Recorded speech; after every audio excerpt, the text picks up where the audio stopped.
Thank you so much, everyone, for joining us. Hope you have fun tonight and learn lots of interesting things. It's a pleasure for us to partner with New York Artificial Intelligence Group to bring this event together. Mariam is the organizer of that group, and she really has done most of the work, or all of the work, really. We are everywhere. You can check out our website. It's pretty easy to remember, ai.science. You can send us emails if you have any questions or suggestions or anything at events@ai.science. And you can follow us on Twitter, Instagram, LinkedIn, YouTube, everywhere. That's pretty much it. I would like to introduce Mariam next, who's going to tell us a bit about NYAI. Thank you, Amir. Hi, everyone, and welcome. My name is Mariam Farouk. I'm the founder and director of NYAI.co. So you can sign up for our newsletter and join the community. You'll have exclusive access and discounts to not only our events, but also partner events, featured AI news and community announcements, and more. And then if you're interested in sponsoring or partnering with us for a future event, please say hello at nyai.co, and we're happy to figure something out. So that's everything with me and NYAI. We are going to go through a brief introduction of all of the speakers we're so lucky to have. So today's panel will be moderated by Jennifer Williams, who is the principal at the JL Solutions. Next slide. She is a change agent, empath, and rule bender. And she has over 15 years of experience in various industries. And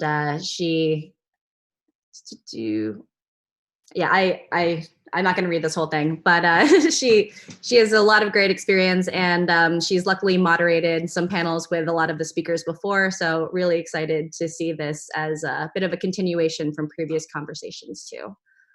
And we'll also be sending out the slide deck to everybody after the event, so you can get the information about both Aggregate Intellect, NYAI, and all the speakers, as well as ways to connect with them. So our first panelist is Stewart Culpepper, who is the VP of Product at MRI Simmons. The next slide. Stewart leads software product development for a growing portfolio of applications that allows the integration and enablement of customer data across multiple ecosystems. He has also been a Webby Award-winning media creator and is a member of the industry committee on AI ethics for the IEEE. Our next panelist is Brittany Kaiser, who is the founder of Own Your Data. And the next slide. She is also the co-founder of the Digital Asset Trade Association, or DATA, which is a nonprofit lobbying firm advancing legislation reform to protect the rights of individuals to control their own data assets. And you may recognize Brittany in the Netflix original documentary, The Great Hack, which premiered at the Sundance Film Festival. So we're very excited to see her, and hope that this film can get an Oscar. Our next panelist is Joe Toscano, who is the founder and CIO of Beacon.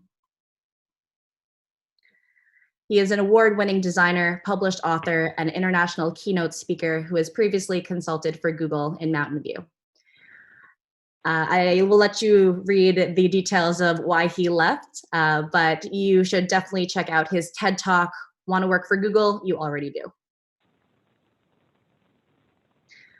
And our final panelist is Tiffany Johnson, who is the Senior Director of Data Analytics at Wunderman Thompson.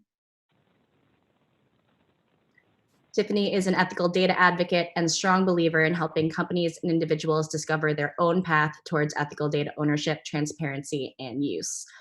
So she is kind of our go-to person for how can we talk about AI ethics and data in the realm of corporations. So now I will hand the mic over to our moderator, Jennifer Williams, who will go over a brief basic overview of some stats, the up-to-date stats from COVID, and then we'll jump right into our questions on the panel. It is wonderful to be here with you all from all over. I'm really excited to engage this amazing panel of speakers, and I'm hopeful that everyone will walk away with a wealth of information. So I'm going to get started.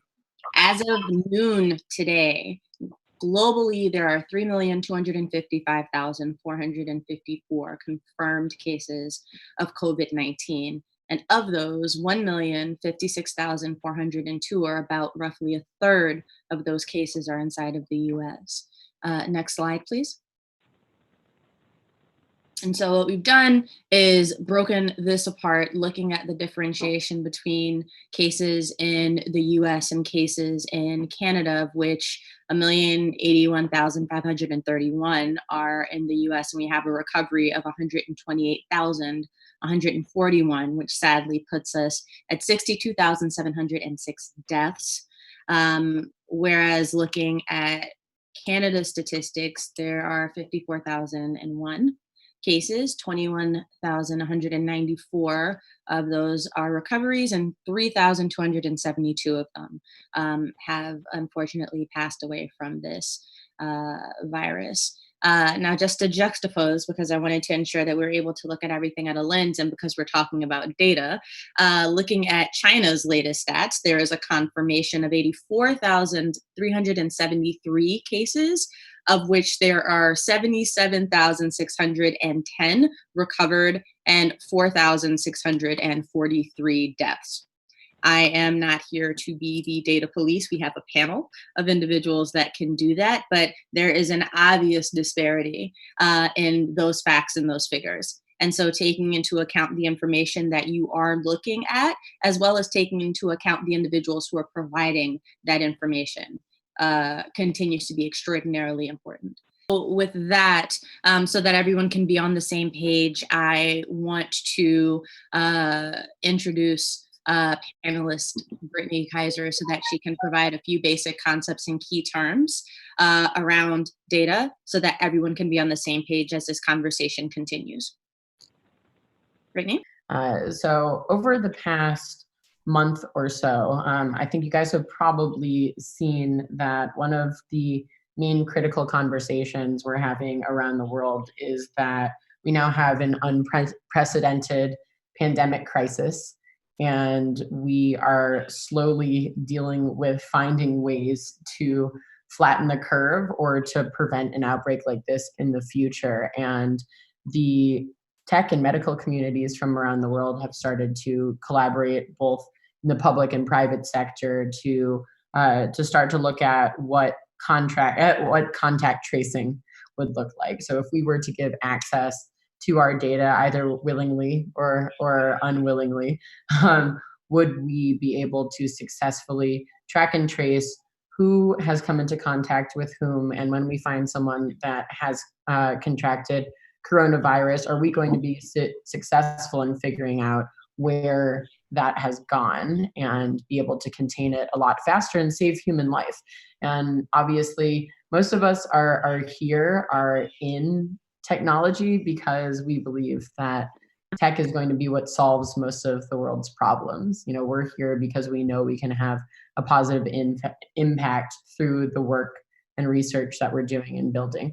So we want to find a way where we can figure out how data privacy and data protection can go hand in hand with being able to save human life.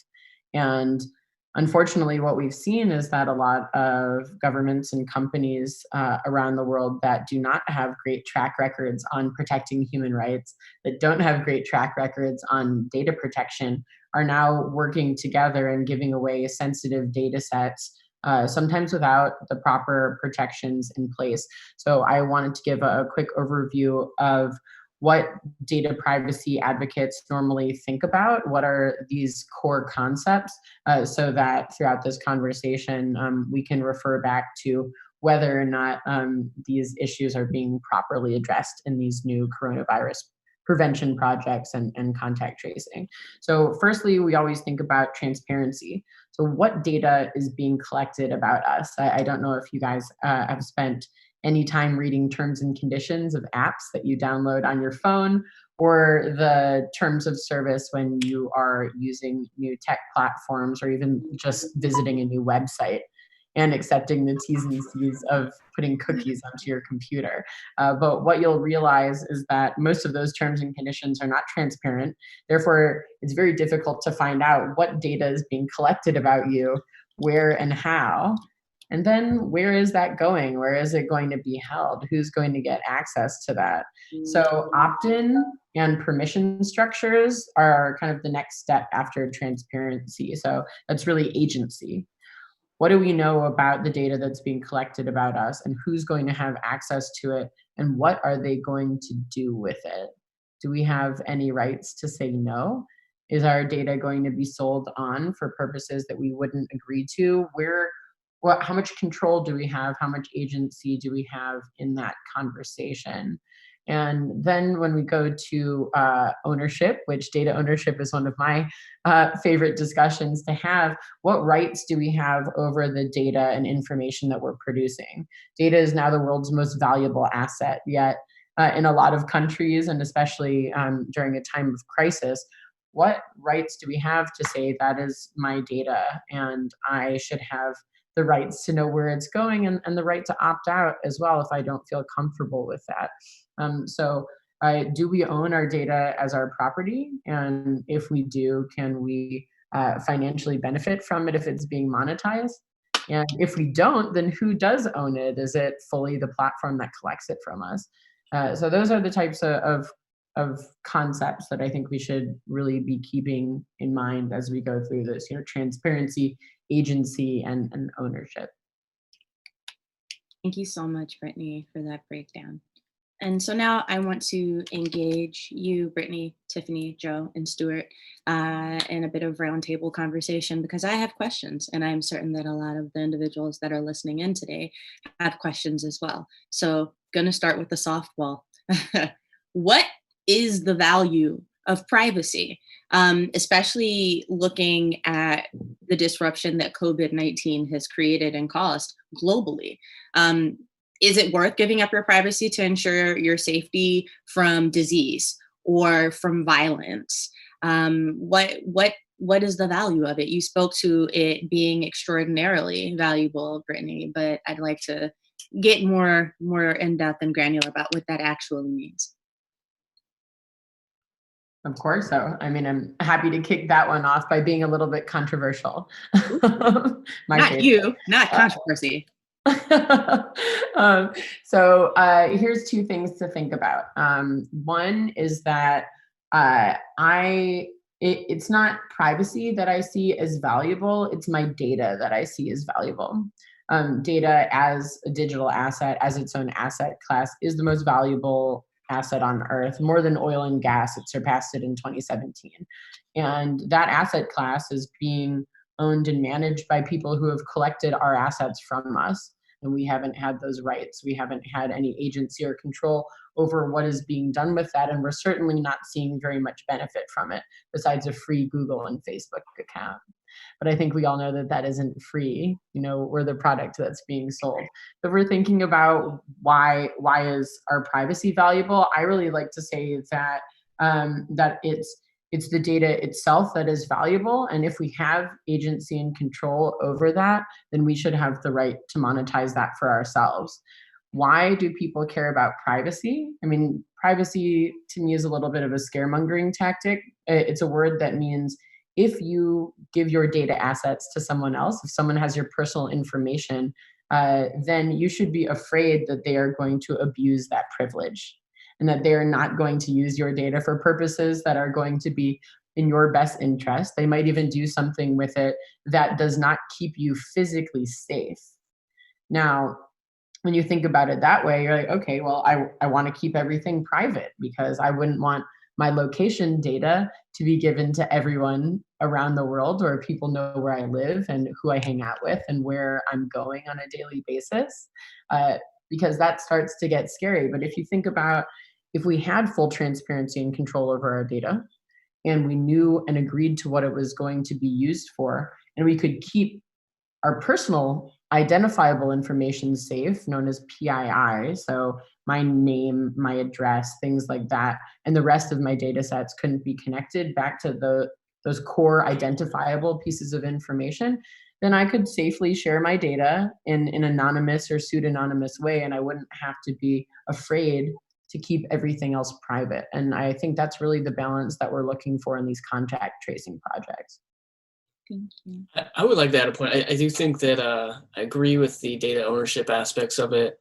I think privacy in and of itself does have value, though. I believe privacy is really the root of freedom and democracy.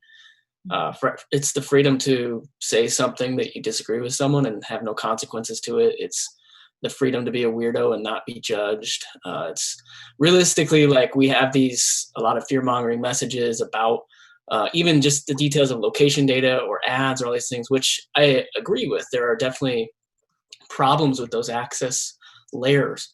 But we've all told a lie at one point in our lives. Even if that's just a little white lie, we tell them to our families to protect, sentiment and memories and things that maybe we just don't need to dive into. But if we have a world that is fully transparent, I don't think that's a world any of us really want to live into. And when you start to get into health information, genetic details, some of the stuff, the sensitive information that we're getting into with this COVID crisis, it begins to get really touchy. And I think that privacy does have a value to it.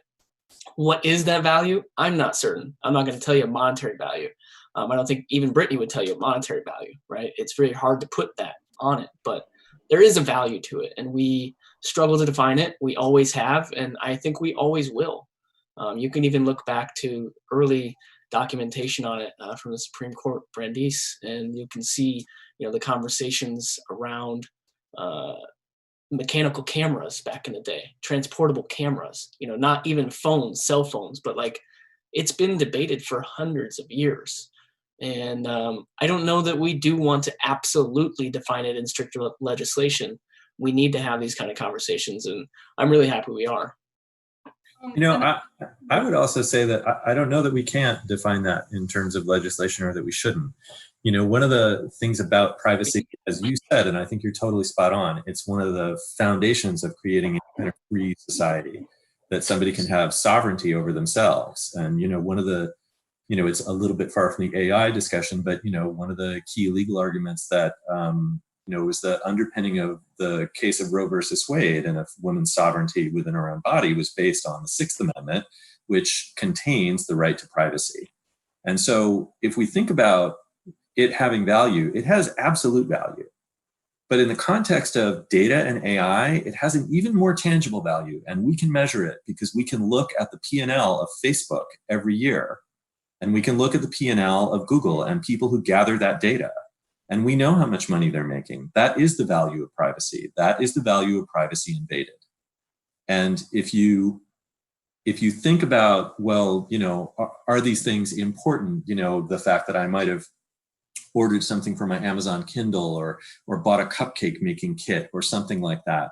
When you look at those things individually, no, they're not. But when you look at them in aggregate, it is a real concern, especially when we look in the field of AI. And we understand that these things can be aggregated so quickly, and we can be classified in large groups. And we don't have to look that far back in our country's history to go back to the 50s and 60s, when the United States government was working with the FBI and local police officers to go through people's mail, to photograph their cars, and to identify people classification-wise that they thought might represent a threat to the United States government politically, or to the major companies that were financing politicians.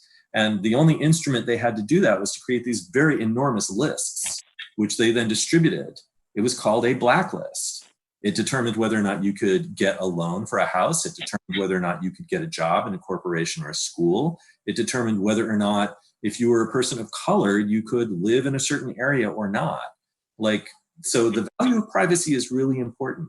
The other thing that I think would be really cool to think about is data. If we talk about its value, it's a work product. You make it. It is made from human energy. So if your energy makes this, then you should own it.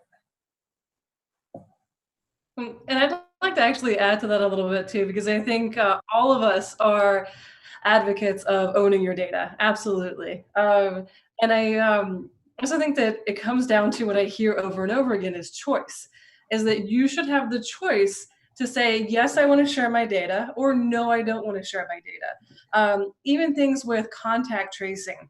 It's too easy to to force contact tracing. But if you have the choice of which you want to download an app and you want to install that and you want to use that because you want to contribute to the greater good, then it should come down to having the choice to do that. And I think what happens now that is incredibly problematic, and in companies around the world do this, is that they've taken away our choice. So what you're referencing too, Stewart, is that even when you talk about Roe v. Wade, what we're talking about is choice. And so each one of us should have the choice to say, yeah, I am comfortable with sharing this level of data, and because it contributes to the greater good. Or I'm comfortable with sharing maybe a little bit more data because I might get to use a product because of that and that I would otherwise have to pay for. Or alternatively, I'm okay with sharing it because I will be compensated for my data. And I think that, speaking towards legislation and speaking towards what you're talking about as well, Stuart, with legislation, I do believe that we need legislation. 1974 was whenever we passed in the U.S. the last holistic data privacy regulation, and that was whenever we had ARPANET, which was the beginning of the internet. Now, we've had a specific vertical legislation that has been passed since then, that protects your finances, that protects underage kids. We have that protects your health. But this holistic legislation really has not been passed, at least at the federal level, since 1974. And we have federal legislation that's been proposed, but it just keeps getting stuck over and over again. So a lot of states right now are tackling legislation at a state level in the hopes that at a state level we can continue to push forward privacy legislation until we can actually gain enough momentum to move forward with federal legislation. And I do think that it merits, there's a couple of pieces here. One, we have to have federal legislation, and if until we get to that, state legislation. But then also it comes down to data ethics. Each individual company and the consumers that purchase at those companies, the consumers that use services at these companies, the value of your data is in the business that these companies do. So if you as a consumer value your data and whatever value you want to put on it, yes, you can look at the P&L from Facebook, from Google, from any ad agency that's using your data, and you can see how much money is being made off of your data. But the true personal value is what you ascribe to it. And the more that you insist that companies be more ethical and transparent in their data use, that's where you can really start to show your individual value in this. I have a question, both because contact tracing was brought up and the fact that globally, the way in which individuals are being tracked, especially in light of this crisis, has varied differently. But it's also had enormously different outcomes and how this has been corralled in different places. For example, in China, if you were to travel there today, you would be under police quarantine. They would have installed an app on your phone. They would be tracking your movements. And then afterwards, they would be tracking who you'd be interacting with, versus here in the US, a lot of states are under shelter-at-home orders, but those vary from state to state. Some have been lifted. Georgia's was lifted. Texas will be lifted soon. So there's definitely a lot of variables when it comes to that. But where does the responsibility for the potential of saving a life come in to the distribution or not of privacy and the data that you provide to others? And further, since we're talking about what it could mean as data gives so much to organizations, is it worth giving your privacy up for money? And how much money makes that worthy? Well, I do have like a market right now where people give up their privacy without permission, essentially, for money. Why? Because if you go to, all these different walled garden sites, there are services that you're availing yourself of, whether it's informational services or music streaming or all sorts of different things that you don't pay for that you get for free, right? Those companies would say, well, we're giving you this service and therefore you're giving us your data, therefore it's a good trade. Now, on one level, that might be a fine thing to do, but the problem is the transparency. And I think that's what Brittany was trying to get to. Like, Yeah. there are technological ways, we can use, things like federated learning that would allow people to be able to hone different data models in a decentralized way and report data back to a central source that would provide the same sort of benefit and learning without exposing somebody's individual, data, without exposing their identity or certain personal things, also allowing them to fine tune the degree of data that they wanted to share. And you could easily say, great, if you want us to like pollute your phone with ads, you can have all this wonderful free stuff. But if you don't, well, then that means you're going to have to subscribe to the Washington Post. That means you're going to have to pay for Axios. I would add, I also think it's, I'm going to stay a little more US focused because I think that there's just such a dramatic cultural difference in different countries. And then there's also a huge dramatic cultural difference just within states here in the United States. The difference between China and the US, we are so radically individualistic compared to their collective culture. Our sense of liberal freedom is so much different that you have, like, for example, I'm in Nebraska and I'm from Nebraska. I do a lot of work in New York. I was out there before this and then I came home. But like, it's radical independence here because people have so much space. There's so much freedom. There's so much, it's a different mindset versus New York where you have digital IDs now, like digital state IDs now. You have digital train tickets and ways to get around the city. And those can be tied to each other. The government literally has data access right on your phone already through those systems. Versus in Nebraska, people would probably not opt into that because of their sense of their desire to maintain their privacy, their liberal freedom of being out in the country. And just like, I'm in Omaha, so it's a city, but it's still a lot of people who are very radical about their privacy and their freedom is what it comes down to, right? Gun rights, a lot of this talks here is around freedom, not about wanting to kill people. And I think that same mindset comes into privacy aspects here. So I do think money would incentivize them, but also it's not going to incentivize everyone. And then I think you get down to this deeper question of those people who just don't opt in. You have this mass amount, and this is a problem across technology, across AI, across data science. You have this massive problem of lack of data, just point blank. Like, you can't make up for a lack of data. You can't guess around it. This isn't just about places in the Midwest. This is also people of color, for example, may not want to opt into certain things. Or, for example, we've seen on like hand washing in bathrooms that people of color obviously don't get recognized as much. Like, that's a lack of data. We don't have an accurate representation of people and life forms before we implement these technologies.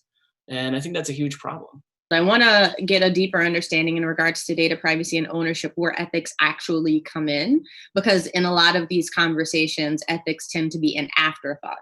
And I want to get an understanding of where they should actually be placed.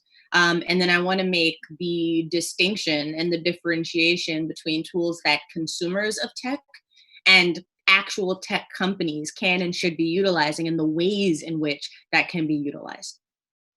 Yeah, I'd love to comment quickly on the tech ethics portion. I think it's so incredibly important that we are having this conversation because it's going to be quite a few years before we have comprehensive data protection and privacy legislation that is not just implemented in countries around the world, but is also enforceable. Even with GDPR and CCPA, we've seen, the information commissioners' offices across Europe absolutely flooded with subject access request complaints that have not actually been filled by the company or the government department. And I think enforceability and even lack of regulation and legislation in the first place is just going to mean that we need to start thinking about what is moral, and what is ethical before we have the legislative frameworks that should be our moral and ethical guidelines.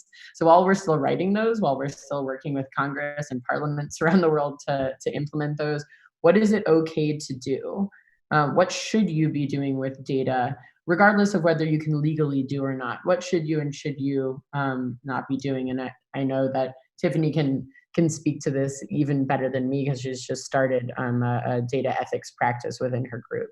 Thank you for that wonderful intro.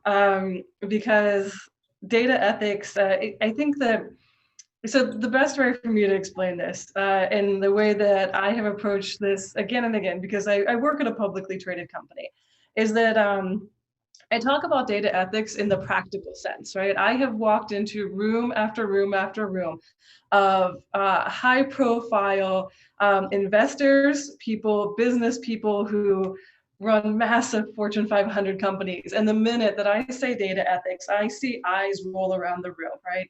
I see it. And it's like, oh, not another ethics person, right?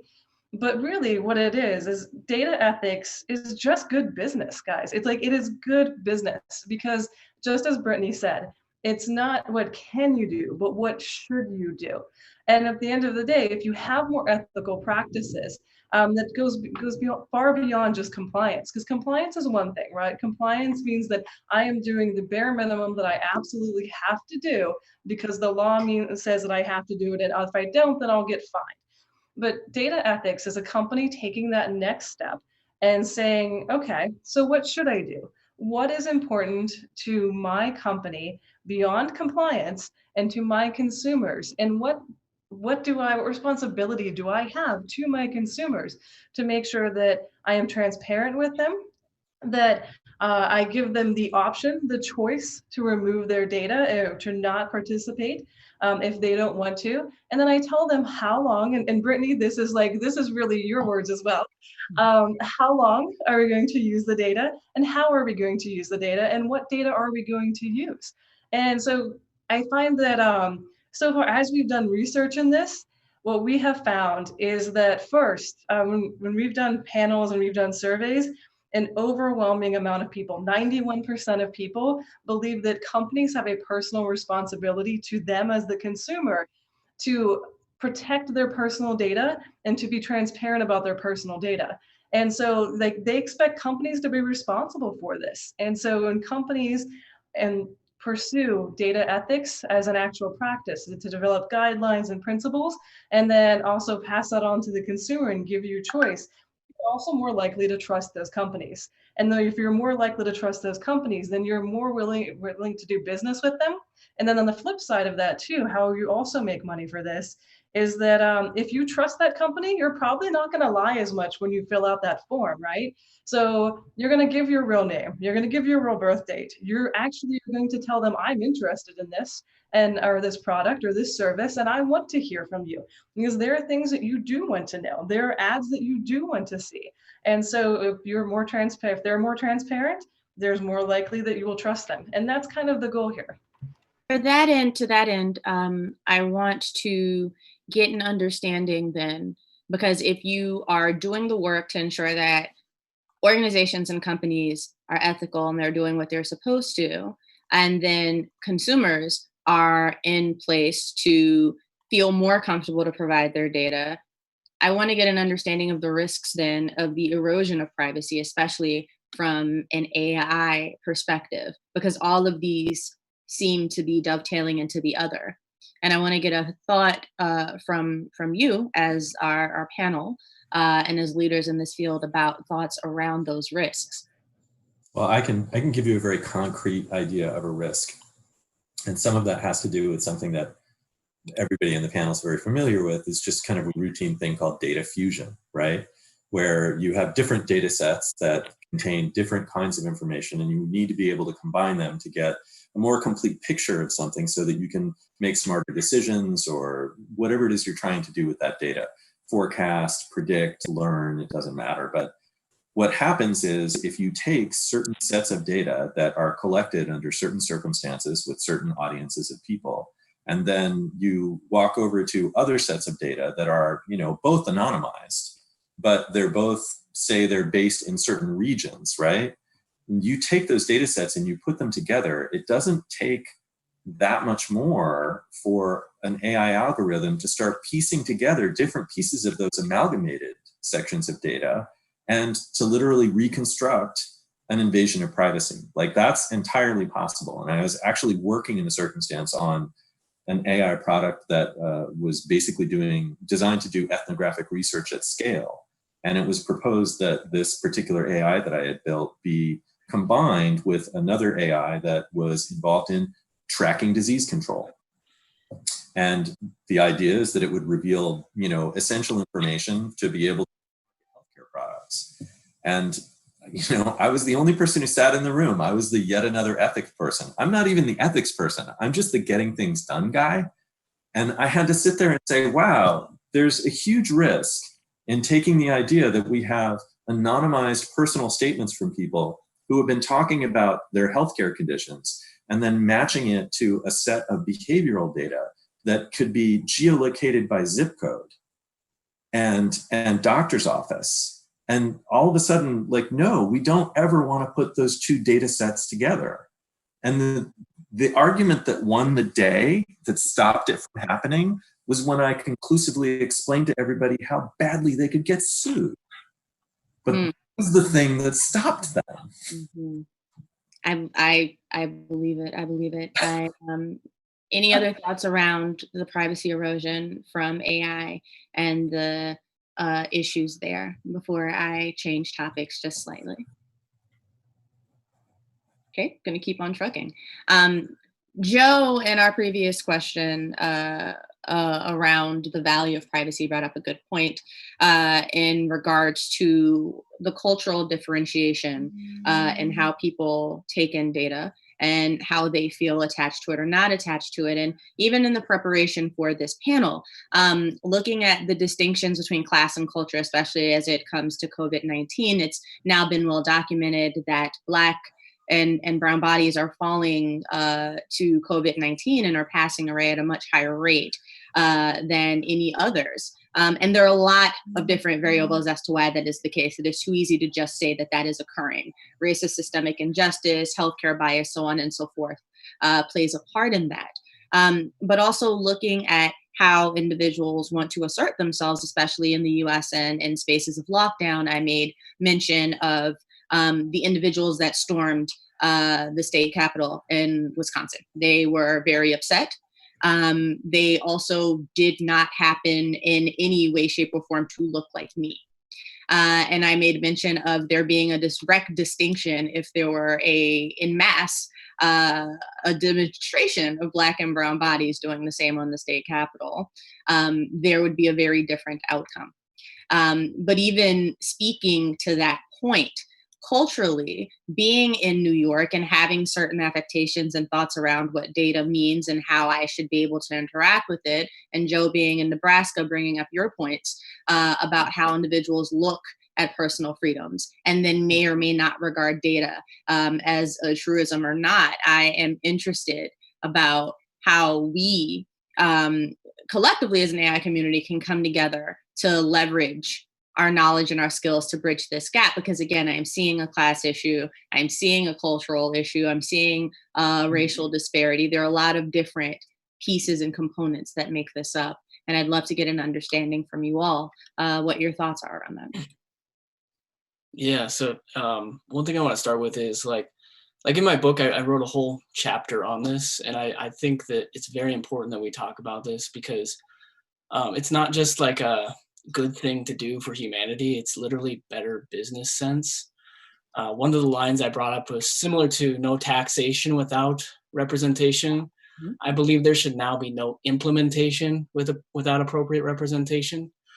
Your product just won't work for those people if you don't have their data, whether that's a different person of a different color, that's a person from a different part of the world, that's a person who speaks a different language, whatever.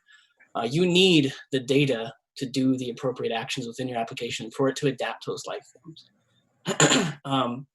Fully agree with you. We've had some very dramatic things happening here around COVID in Nebraska. A few weeks ago, we had some random guy threaten to lynch and slit the throat of our director of public health because she was causing an economic crisis. Now, I think that's insane, and I think a lot of rational people would. There is also something else to consider, though, and I'm not trying to make this right or anything, but consider also this, different perceptions. We have to put ourselves in other people's shoes sometimes. There's only 500 cases in the city of Omaha. That's 1 million people. Now, I'm not saying he's right in any sense, but to some areas of the country, it's literally just not here. And so we're revoking their stability, their jobs, all these things for a collective action of the United States. And that's where I was speaking earlier, where we in the United States, I'm just seeing this more as I'm back home. It's crazy to me. Like, it's such a radical sense of independence that we think less of our community and our impact on others and more of our independent sense of sovereignty. It bothers me a lot. But also when I think and I abstract, I kind of can see like, wow, okay, that's how they got there. Now, how do we help them see the value in the collective and the impact there? Because I believe our role in this as people who are deep in the field, who have this knowledge, is kind of at a point of almost missionary. Like, we should address and try to help other people bridge this gap because it's also beneficial to us, right? I think there's just this disparity in knowledge of this access points. Like, I grew up in a place where people did not know about technology. People still here do not adopt technology fast. And I think that lends itself to a lot of dangers around these things. It's not that they're stupid, right? Because there's certain things that they do here in Nebraska that you would never know how to do in New York in a city, and vice versa. But how do we help other people? And that's a big part of why I came home, is to help retrain and move people forward. Because I think we have a whole vast community of people across the Midwest, the South, et cetera, who what's happening is actually their world's being disrupted. Their stability is being disrupted. They don't know what jobs to go get for themselves. They don't know if they're going to get fired. They don't know what to tell their kids to go to college for. And they don't even have educators who are capable of telling them what to do and advising them, because they don't even know. That's why I left the state originally. I had to get out, and people were telling me how crazy I was or how dumb of decisions I was making because they didn't understand the possibilities. And so, yeah, I think it's a big thing. Thank you so much, Joe. To Stewart, Brittany, Tiffany, getting an understanding as well, given your breadth of informational knowledge about data, ethics, privacy, getting an understanding how we can rally together, especially to Joe's point, the disparities that are so glaring statewide and in different factions. People are indeed siloed. What can be done as a community of individuals who are passionate and have this breadth of information to try and bridge these divides? So I'd like to address this in two different ways. And one is, if we're going to talk about data ownership, the business model of what it would look like for us to receive compensation for our data and to address inequalities within the market there. And then I also want to address, in terms of people's understanding, the ways that we can be promoting digital literacy and actually make people digitally intelligent enough to understand what it means to own and control their data, to have data rights, protect themselves, and know basic cybersecurity protocols, all of that. So I think it's two different conversations that we need to have. So one is, if we're going to start giving people greater transparency and opt-in and the ability to sell their data, what does that look like? Because for some of us, we might say, well, I have enough money, I don't want to sell my privacy, so I'm going to keep on choosing the strictest privacy protocols in all of my devices and on all of my platforms, and I don't want to sell it. Well, then, even if you're selling a small amount of data as somebody that needs the funds, I mean, Mark Zuckerberg lies to us and says our data is only worth $17 a quarter. It's not true.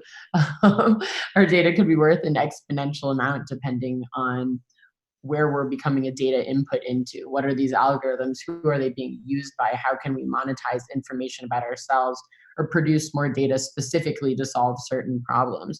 Well, there's a lot of people around the world that are living on less than $1 or less than $2 a day. So $17 a quarter, even if that's all it was worth, Mark, that would still be a huge assistance in the lives of billions of people around the world.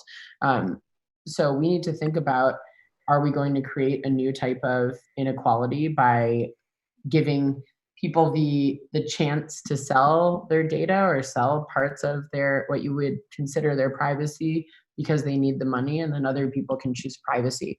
Well, that's one of the biggest debates I think I'm in right now with people that are in the data ownership space, and I think it's very important to think about what that would look like. I advise one blockchain company right now that has built a data marketplace, and if you decide that you do not want to sell all of your data for yourself, you can decide to choose certain data assets that you will share for monetary value that gets donated to people that need it. as opposed to you keeping that. And they're looking at different ways that you can make sure that if you are financially vulnerable, that you couldn't give too much away, that you couldn't be selling data assets that would put you in a vulnerable position. So these are a lot of the conversations I think we need to have on that side. But before we can give people the tools to sell their data, they actually need to understand what that is. I've struggled for the past many years trying to make a data conversation even tangible for people. Like, how do you make something invisible visible? That's what my directors of The Great Hack used to always talk about, and that's why they hired so many animators to come on board the film, because most people don't care about their data because they can't see it, they can't touch it, and therefore it's less understandable. So making that digestible for people is very important. Only last year did a new concept called DQ, which is a digital intelligence quotient, like IQ or EQ. It came out last year, supported by IEEE, OECD, the World Economic Forum, and published by the DQ Institute. After 10 years of work, they figured out what is a comprehensive program and indicator set that would make you fully understand how to have a successful and safe digital life. Everything from data rights to cybersecurity to having emotional intelligence on social media, having a healthier relationship with devices. All of this is a new learning program. So I started the Own Your Data Foundation as a partner. So I do digital literacy training to teach people how to protect themselves online, especially parents and teachers and kids. Hopefully we can teach all of this to kids before they have all of the bad habits that we do. And I think over the next couple of years that this will be being taught in schools all around the world. There's already, I don't know, at least 30 countries, I think, that are doing trials this year. So it's new, but that'll change this conversation a lot once more people are fluent about how to have these conversations for themselves. So to that end, Stewart, Joe, Tiffany, Brittany, as our experts, what now, right? We are in the midst of what we're in the midst of. I know that conversations about reopening the states are happening, imagining what a return to work looks like. The economy is concerning to a lot of individuals. And in the space of everyone being in a space where they are sheltering in place, usage of the internet has gone up. Usage of individuals providing their data to get services and things. Amazon had a breakthrough quarter. More usage of Facebook, more uses of Insta, more uses of TikTok. And we've all had a conversation around the rights that you give up when you use those kinds of items. What now? How can we do our due diligence as this community of individuals to ensure that we're providing proper guidance forward? And how can we also protect ourselves in light of everything that's occurring? I'd love to get that final word of note from all of you. I'll go if no one else wants to go first. I think in regards to COVID specifically and the reactions to health concerns, be the leader that you want to see out in the world, right? Because let's just be completely honest, we don't have a federal level leadership that is interested in being that leader that we need. So show that yourself and be that person, whether you need to or not. Like specific, I maybe don't as much because I'm a healthy young guy, but I do it because I want my parents to survive through this. I want my grandparents to survive through this. There's different levels of it. In terms of privacy, I think everyone else will touch on this too, but there's not a ton you can do right now. Read the privacy policies, stay up to date, advocate it with your representatives, your local representatives. I would really strongly advocate for going locally as opposed to trying to fight at the federal level. We need action to happen locally, and that will bubble up over time. We're seeing it, and Brittany's been part of it in many ways. Tiffany and I have sat in some conversations, and Jennifer, you did too as well in New York. Do it locally, and let's all create a wave. And I think that just building on that too, what do you do now, right? So that's the first step. Like local, your state government, they want to hear from you if this is important, right? So your state legislators, the people that you elect, They want to know that this is important to you, because if it's important to you as constituents, it will be important to them. And I think that what else do you do now? Well, you also let the companies that you do business with know that it's important to you. Because again, it comes down to what is going to be the motivator for legislators as well as for companies to make change in this. And it's going to be you, the individual, voicing your belief that you should have more transparency, you should have more ownership of your data, and that they have to suffer some sort of consequence. They have to know that that's important to you before they'll take steps. So what do you do now? Well, you voice your opinion. You tell them about it. You've got an extra 15, 20 minutes floating around. I know it's a little bit tough right now. I think everybody I've talked to is crazy busy during COVID. All of us have, a lot of projects going on. There's a lot of work going on. But you've got an extra 15, 20 minutes. Look up your state legislator. Send them an email. They want to hear from you. Trust me. Send them a postcard. Send them something. They want to hear from you because they want to know that this is important to you. Yeah, I echo that a lot, especially about the idea of, you can work with your federal representatives, but it's signal noise, right? If you can start a change in your city, that actually, we've now seen that like mayors are as powerful on the national stage as anybody else right now. So don't discount your mayor. Don't discount your city council. And I guess I'm also kind of like, where do we go next? I'm kind of an idealist in that I really do think that the generation of people that have kind of come of age and entered the internet when, through an iPhone, like the kids in Parkland, Florida, that, after a horrible tragedy, like changed the national dialogue on the issue of guns within 30 days.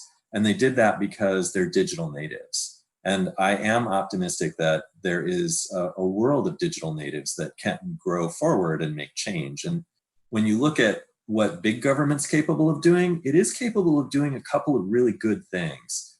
To use an analogy in the food industry, which 120 years ago was toxic and horrible and people were dying because of faulty products. Well, one of the things that in this huge evolution of food safety, we created this very simple label for nutrition that exists on every freaking package. And it's distilling all the really important things that you need to know as a person on every single thing that you put into your body. Well, okay, great. Why can't we have something like that for data use? Why do these things have to be buried past 5 different menus? Why do we have to read a 10,000 word I agree contract? No, I should be able to know upon entry at the click of a button exactly how you're going to use this, and I should be able to say no. And if we can mandate that, then I think that, we could probably see some positive change. And I think that's possible. Yeah, I want to echo everything that I've heard so far from you guys. The one thing that I always like to close with is, if you have never written to your legislator before, please do it today. So I'm glad everyone else felt like that needed to be a closing statement, because really it's so easy. It takes a couple minutes. You can either send an email. If you call them, trust me, they're not going to pick up the phone, but they do have to listen to all the voicemails. And in a lot of different precincts, like depending on where exactly you're calling from, once a certain number of us do that, then our legislator actually has to take action on it legally. It triggers the need for them to have a formal response and for them to take that to state or federal Congress, depending on who you're calling. So I do suggest that you do that. I do suggest that if you are looking for more ways to get involved, if you check out my website, ownyourdata.foundation, it'll show you kind of how to write to your legislator, other kind of AI and data ethics resources, ways to reach out and volunteer to teach or tutor kids in digital intelligence. There's a lot of ways that you can tangibly, get hands-on, since I think a lot of the people in this conversation today are more technical than most. So, be a thought leader, be a teacher, get involved in this, because if more of us take this seriously every day, we'll see a change faster than otherwise. I really think over the next couple of years, we're going to see extreme changes in the right direction in this conversation, but it won't happen unless all of us actually take action. You have agency. What you do every day makes a difference. So please don't hesitate to reach out if you want ways to help or get involved. I'm full of ideas, trust me. Happy to help. To that end, as a woman who used to work for a state senator, I can implore you, not only does this work, I have seen it, I have read these missives. Legislation begins and occurs because these things are being sent to legislators. So please, please, please, if you have a thought, send it in. With that, I want to thank with my whole heart Brittany, Tiffany, Joe, and Stewart for your participation on this amazing, amazing panel. I know you all, and I learned so much today. And I am hopeful that everyone who has been on has been able to learn a lot as well. I'm clapping because if we were actually out in the world, there'd be a room and then people would be clapping. So like magnify that times a lot, not just Jen. It was beautiful. Loved it. Mean it. It was great. Thank you so, so much to you four.